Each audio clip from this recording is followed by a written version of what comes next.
आजच्या कार्यक्रमासाठी व्यासपीठावर उपस्थित असलेले राष्ट्रवादी काँग्रेस पक्षाचे जिल्हाध्यक्ष प्रदीपजी गारटकर,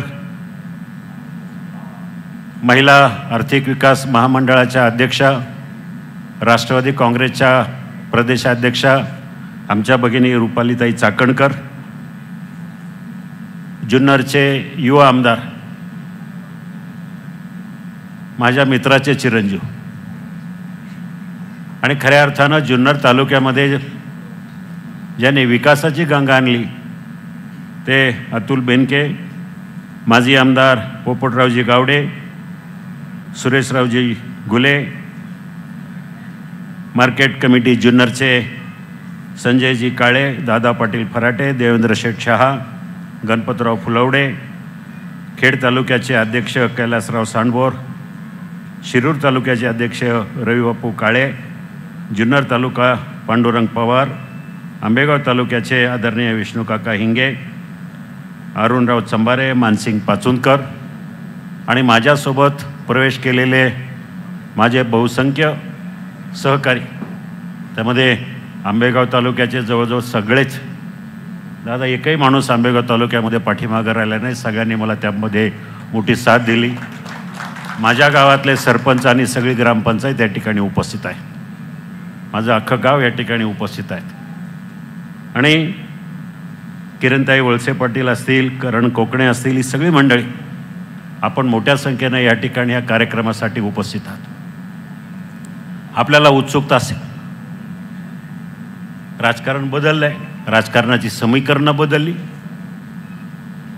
आपल्याला सगळ्यांना माझा इतिहास माहिती आहे, माझी पार्श्वभूमी माहिती आहे, पण मी आवर्जून सांगू इच्छितो, मी तसं काय हाडाचा राजकारणी नाही आहे.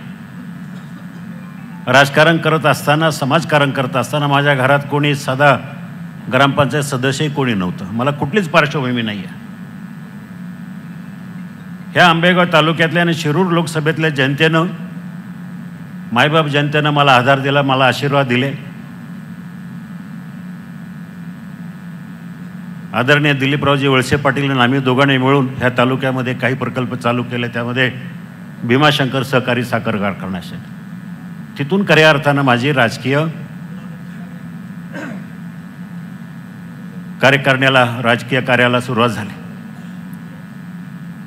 तुम्हाला सगळ्यांना माहिती आहे, कारखान्याचं काम करत असताना आम्ही दोघांनी, कारखाना म्हणजे आपलं कुठंतरी सर्वस्व आहे, ह्या तालुक्याच्या शेतकऱ्यांच्या हितासाठी काहीतरी चांगला प्रकल्प व्हावा म्हणून आम्ही मेहनत घेतली. 5 वर्ष मी सुरुवातीचे 5 वर्ष कारखान्याचं चेअरमन राहील. नंतर मतभेद झाले, राजकारणात मतभेद, महत्त्वाकांक्षा या सगळ्या गोष्टी येतातच.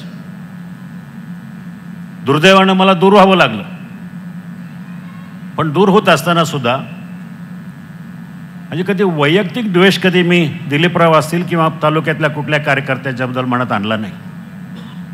कारखान्याच्या बाबतीत तर मला अभिमानानं सांगावं असं वाटतं, अजूनही मी माझा हा स्वतःचाच कारखाना समजतो.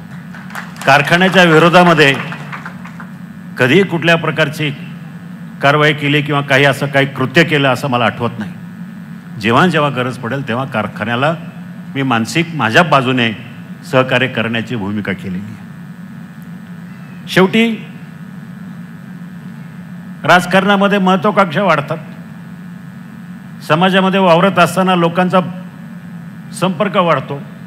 लोकांनी आग्रह केला, सांगितलं की तुम्ही लोकसभेला उभं राहावं, विधानसभेला दिलीपराव आहेत. शिवसेना पक्षानं अचानक मला निमंत्रण दिलं आदरणीय बाळासाहेब ठाकरे यांनी. त्यांनी मला बोलवून घेतलं. मातोश्री